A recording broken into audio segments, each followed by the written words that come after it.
Eu achava que meus amigos eram parceiros de verdade, até descobrir que um de nós escondia uma faca. Sempre acreditei que meus amigos cuidavam uns dos outros, até perceber que tinha uma faca entre nós. Sempre fomos 6, inseparáveis desde o primeiro ano da faculdade, até o dia em que a Roxy desapareceu numa noite de domingo. Ela saiu para tomar um bubble tea às 8 da noite e nunca mais deu notícias. 3 dias depois, a polícia abriu uma investigação de desaparecimento, o que não fazia o menor sentido. Literalmente, na noite anterior, a gente estava chorando de rir do karaokê horrível dela, planejando a viagem de primavera pra praia no grupo do WhatsApp. Ela era o nosso sol, aquela que te ligava por vídeo da porta do seu quarto até você abrir, porque a gente vai comer, e você vem junto. Sem ela, cada um se trancou no próprio canto, e o grupo virou só compartilhamento de TikTok. Ninguém respondia mais nada. Depois de algumas semanas, tentamos retomar o contato. Só que o Connor não falava daquela noite. Ele foi o último a ver a Roxy. Os dois saíram juntos para tomar bubble tea por volta das 8, mas toda vez que alguém tocava no assunto, ele se fechava.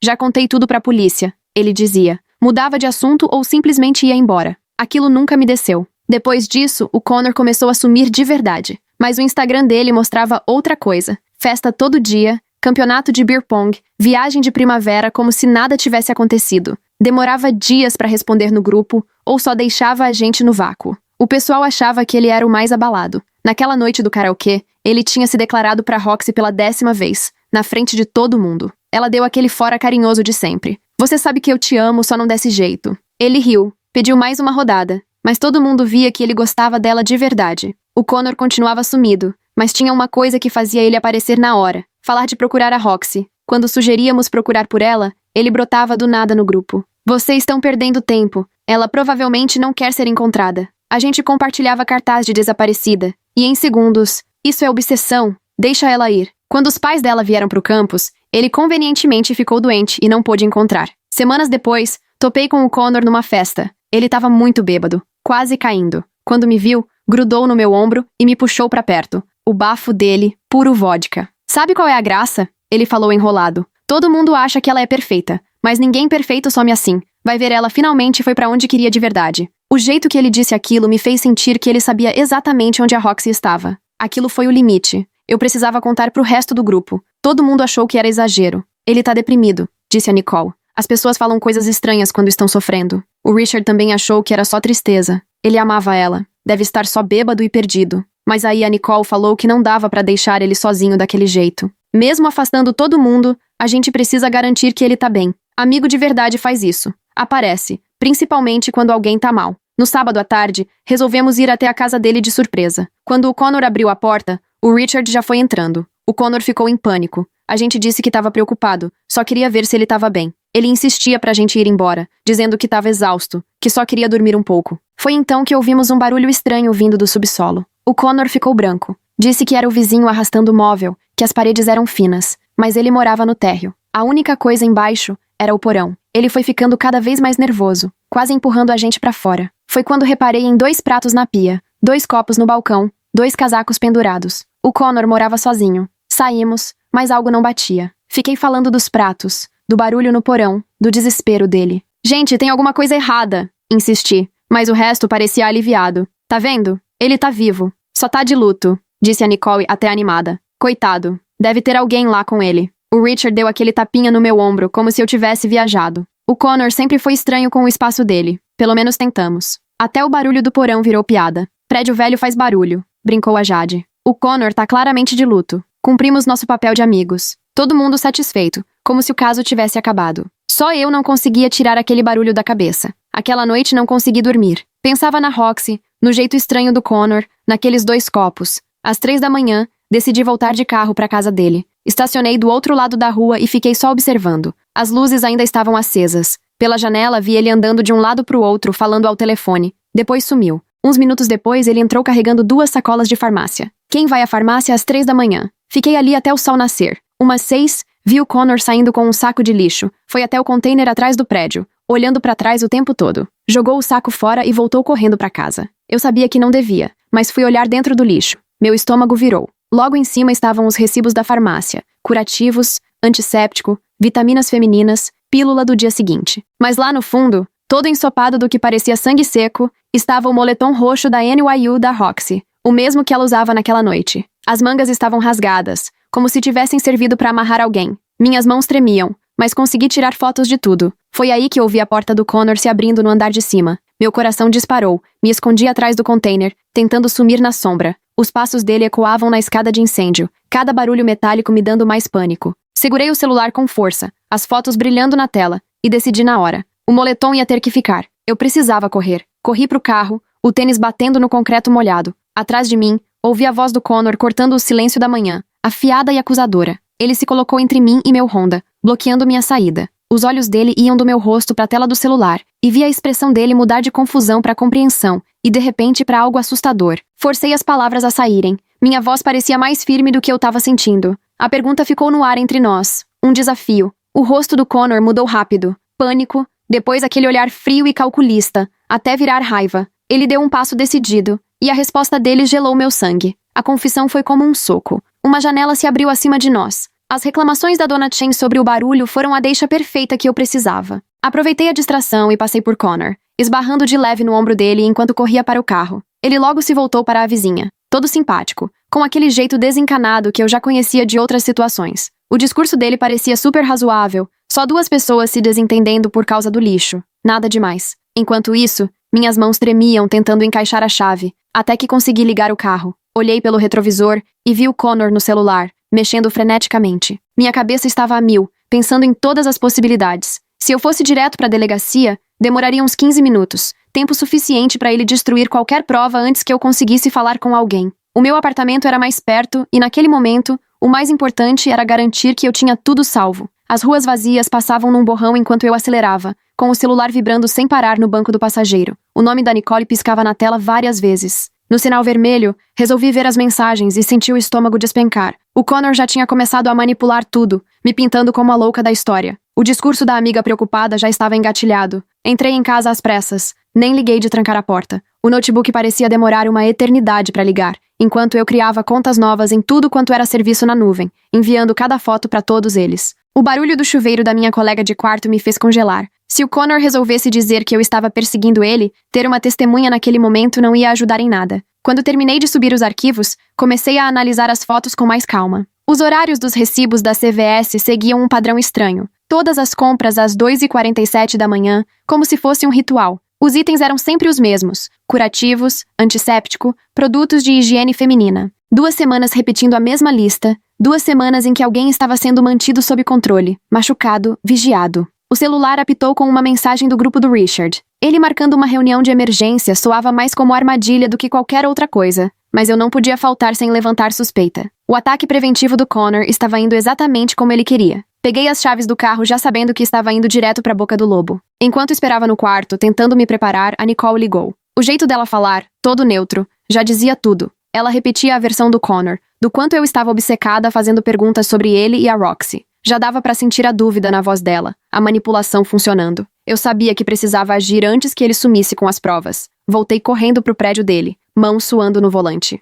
Chegando lá, só vi o lixo vazio, e pela programação da coleta, aquilo era estranho. Faltavam 2 dias ainda. Tirei uma foto do cronograma para guardar como mais uma prova. Foi aí que chegou a mensagem da Jade, discreta mas direta. Ela tinha percebido o que estava acontecendo. Mudei o rumo e fui pro laboratório de engenharia em vez do apartamento do Richard. Quando cheguei, a sala estava cheia. Connor era o centro das atenções, com aquela cara de vítima, mexendo nas mensagens antigas do grupo e mostrando tudo para os outros. Ele tinha separado um monte de mensagens minhas, distorcendo cada uma como se fosse prova de obsessão. Ver meu cuidado transformado em algo ruim me gelou por dentro. Ele não parava o show, mostrando a linha do tempo que eu tinha feito sobre o sumiço da Roxy como se fosse algo sinistro. O que era pura preocupação agora era munição contra mim. Os amigos olhavam de um para o outro, divididos entre preocupação e constrangimento. A ideia de intervenção que ele sugeriu parecia um laço apertando meu pescoço. Ver a Nicole toda animada para vasculhar meu quarto enquanto eu estava distraída só deixou tudo mais óbvio. Era tudo muito ensaiado. Ele já tinha feito isso antes.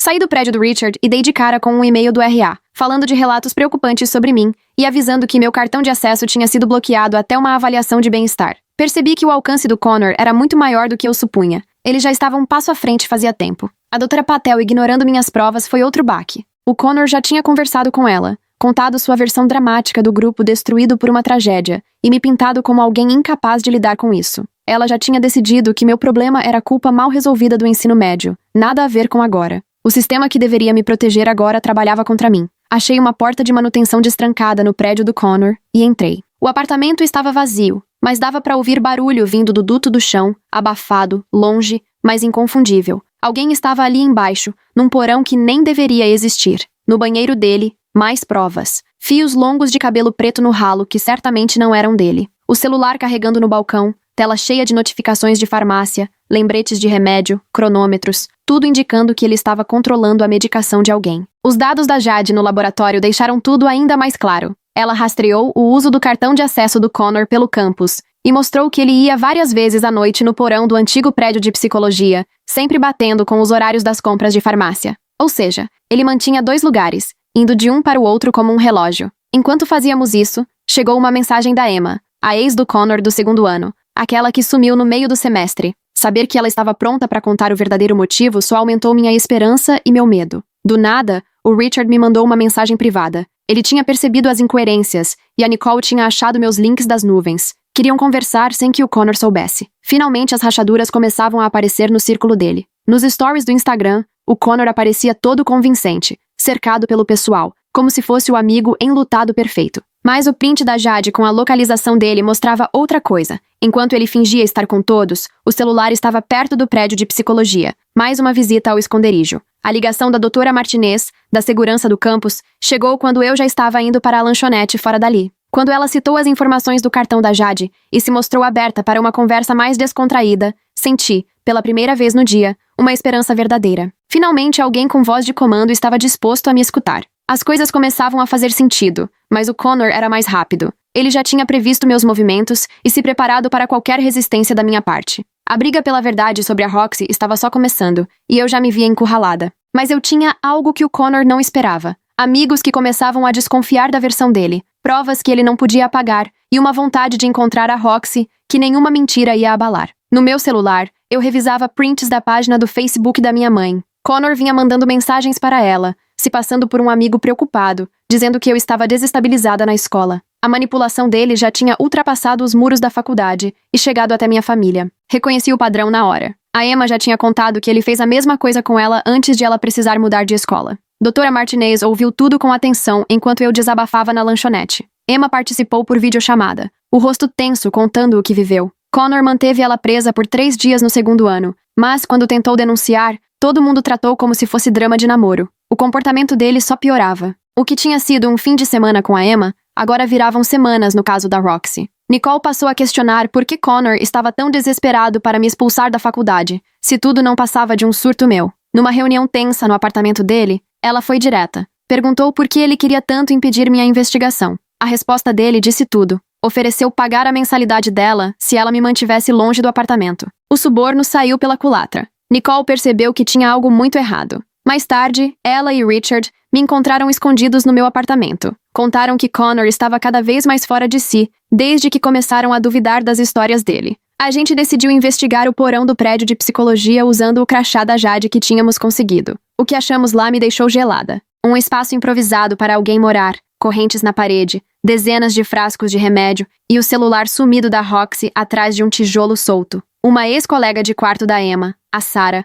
entrou em contato trazendo notícias perturbadoras. A namorada de Connor no ensino médio sumiu por 1 semana no último ano deles. Todo mundo achou que ela tinha fugido, mas quando voltou estava diferente, retraída, morrendo de medo, se recusando a contar onde esteve. Esse padrão já era antigo. No dia seguinte, Connor apareceu agressivo no campus. Consegui gravar tudo no celular enquanto ele ameaçava, apertando meu braço até marcar, dizendo que eu tinha que parar de espalhar mentiras. O autocontrole dele ia embora, e o verdadeiro Connor aparecia. Foi então que os pais da Roxy chegaram de surpresa na faculdade. Tinham recebido e-mails estranhos, supostamente dela, dizendo que precisava de um tempo. Só que o Sr. Park, expert em segurança digital, percebeu na hora que o texto não era dela e, pior, que os e-mails foram enviados de um aparelho que ela nunca teve. A farsa ficou clara para eles. No jantar em grupo, Connor apareceu de mangas compridas num calor insuportável. Na hora de pegar o sal, Nicole reparou em curativos nos pulsos dele e foi direta. Perguntou se a Roxy tinha reagido. O clima na mesa ficou pesado enquanto ele tentava dar alguma desculpa. Connor tentou uma última cartada, me oferecendo $50.000 para eu trancar a faculdade e procurar ajuda. Quando neguei, ele ainda disse que a Roxy não ia querer ver os amigos brigando assim. Richard não deixou passar. Apontou que Connor tinha acabado de falar da Roxy no presente. Esse deslize disse mais do que qualquer acusação. Os amigos engenheiros da Jade analisaram os prints do celular de Connor e descobriram um padrão nas compras de sedativos, igual a casos de sequestro médico. A linha do tempo mostrava semanas de cativeiro. A rede de apoio dele começou a ruir, e até os colegas da fraternidade se afastaram. O pessoal da manutenção relatou barulhos estranhos no prédio antigo de psicologia, e quando a segurança foi ver, encontrou o porão completamente esvaziado. Só que dentro de uma grade de ventilação, estavam páginas do diário da Roxy contando as semanas em que ficou presa, as tentativas de fuga e os delírios do Connor sobre o relacionamento deles. Nicole fez um empréstimo estudantil para devolver o dinheiro do suborno. Ela me escreveu prometendo que estava totalmente dedicada a encontrar a Roxy. Nosso grupo, que antes estava rachado, se uniu de novo nessa busca. Passamos horas montando as páginas do diário, cada uma revelando mais sobre o controle do Connor e sua obsessão. Quando confrontamos Connor com as páginas, ele finalmente se desfez. Na porta do apartamento, chorando, culpou a Roxy, dizendo que só tinha feito aquilo porque ela dizia que não o amava. Mesmo tentando se fazer de vítima, a confissão estava ali. Agora tínhamos provas. Os pais da Roxy confirmaram que a letra do diário era dela, e o Sr. Park comprovou que as páginas tinham sido escritas recentemente. As evidências só aumentavam, e as opções de Connor sumiam. Colegas da fraternidade ouviram ele pedindo ao telefone para manterem a Roxy sedada, até ele decidir o que fazer. A mudança de opinião era visível. Quem antes me achava paranoica agora comentava sobre o comportamento estranho do Connor e sobre o porão descoberto. Nossa mobilização nas redes sociais fez mais 3 meninas aparecerem com histórias assustadoras sobre o Connor no colégio. O comportamento dele era recorrente há anos. Os pais da Roxy contrataram um detetive particular, indicação do Sr. Park. Passamos tudo para ele, inclusive a gravação do meu confronto com o Connor. A investigação estava tomando um rumo profissional, detalhado, e ele sabia disso. Estava ficando sem saída. Foi aí que o Connor me encurralou sozinha na garagem e fez uma confissão assustadora. Admitiu que a Roxy nunca mais seria a mesma, que ele tinha garantido isso. Meu celular gravou tudo. A máscara caiu de vez, mostrando o verdadeiro monstro por trás. Sarah me apresentou a Amy, a ex-namorada do ensino médio que todos achavam que tinha fugido. Ela contou que o Connor a manteve presa na cabana da família dele, mas todo mundo acreditou na versão do namorado preocupado. O padrão estava evidente. Connor fazia isso há anos e só ficava mais esperto com o tempo. Organizamos uma força-tarefa com o grupo original de amigos, com a turma da engenharia da Jade e da Emma ajudando à distância. Vasculhamos um a um todos os lugares em que Connor podia ter passado. Até a própria mãe dele, diante das provas, confessou que sempre achou estranho o desaparecimento das namoradas, mas preferiu não enxergar para proteger o filho. Derek, que dividia o quarto com Connor, achou remédios de uso feminino escondidos entre as coisas dele. Aquilo acabou de vez com qualquer dúvida sobre a inocência do amigo.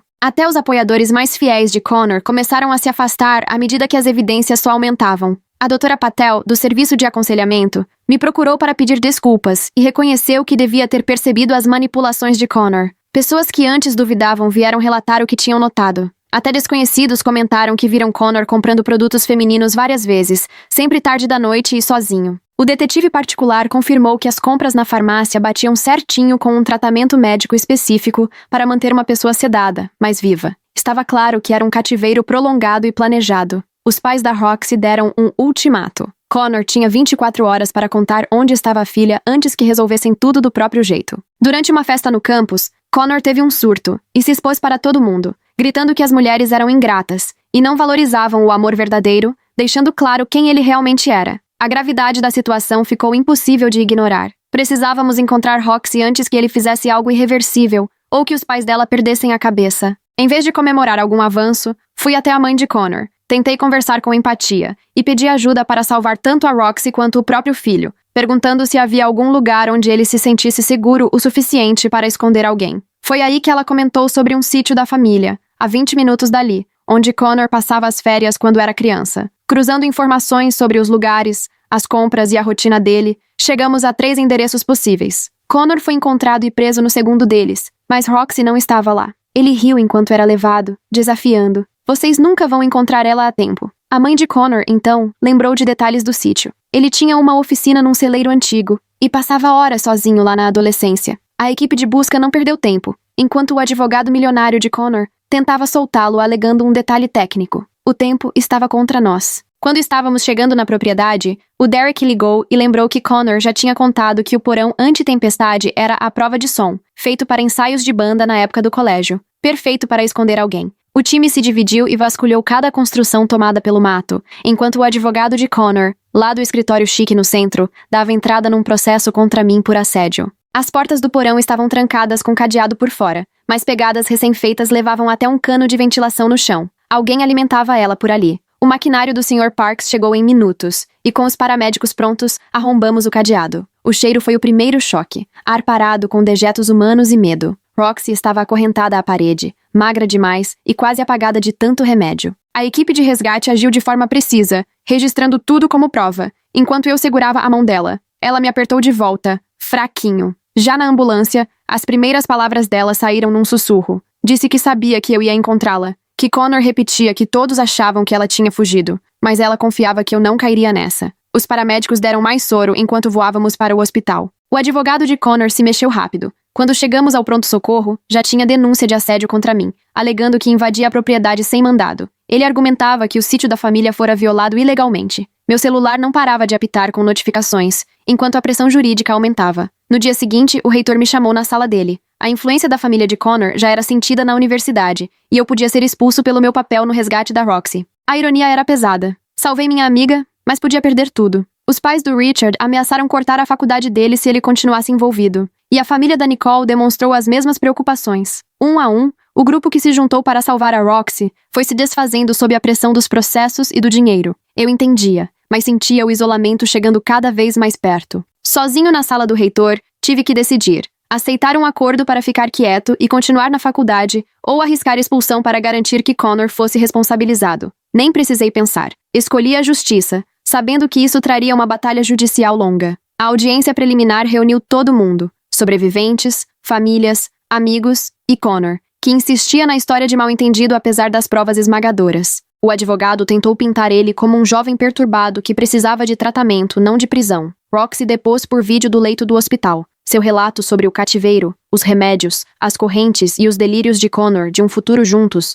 deixou claro o horror que ela viveu e tirou qualquer simpatia do juiz. Mesmo falando dos piores momentos, a voz dela não vacilou. O pessoal da perícia digital do FBI trouxe a bomba. Connor gravava vídeos das vítimas e guardava tudo em contas encriptadas na nuvem, como forma de se proteger. O que ele achou que seria garantia virou a maior prova contra ele. O advogado dele foi ficando cada vez mais pálido enquanto mostravam vídeo atrás de vídeo no tribunal. E a mãe de Connor depôs contra o próprio filho, apresentando diários perturbadores da infância dele, que ela tinha escondido por vergonha, contando as fantasias antigas de dominar mulheres. O depoimento dela, entre lágrimas, foi decisivo. O promotor me chamou de canto e perguntou: eu queria buscar a pena máxima, mesmo que isso significasse prisão perpétua, ou preferia apoiar uma sentença focada em reabilitação. Pensei na Roxy naquele porão, nos anos perdidos da Emma, no trauma da Amy. A resposta era óbvia: acusações máximas. Minha decisão ruiu de vez o grupo de amigos. Alguns entenderam e concordaram que pelo histórico de Connor, ele acabaria matando alguém. Outros me acharam vingativo, incapaz de deixar a raiva para trás. Ficou claro que o grupo nunca mais seria o mesmo. Connor bem que tentou manipular o júri, mas seu esforço foi por água abaixo. Um a um, os sobreviventes subiram ao tribunal para contar suas histórias, deixando claro o padrão de comportamento dele. Emma atravessou o país de avião só para depor pessoalmente. Amy, pela primeira vez, encontrou força para falar em público. O impacto dos depoimentos delas construiu o retrato de um predador que aperfeiçoava suas táticas há anos. Em um último suspiro de desespero, Connor tentou se matar na cela, achando que conseguiria arrancar compaixão de alguém. Só que os guardas, já calejados com esse tipo de golpe, agiram rápido e frustraram a tentativa. No fim, o episódio só serviu para reforçar o argumento da promotoria de que ele era frio e perigoso. Quando saiu o veredito, culpado em todas as acusações, todo mundo respirou aliviado, mas ninguém comemorou.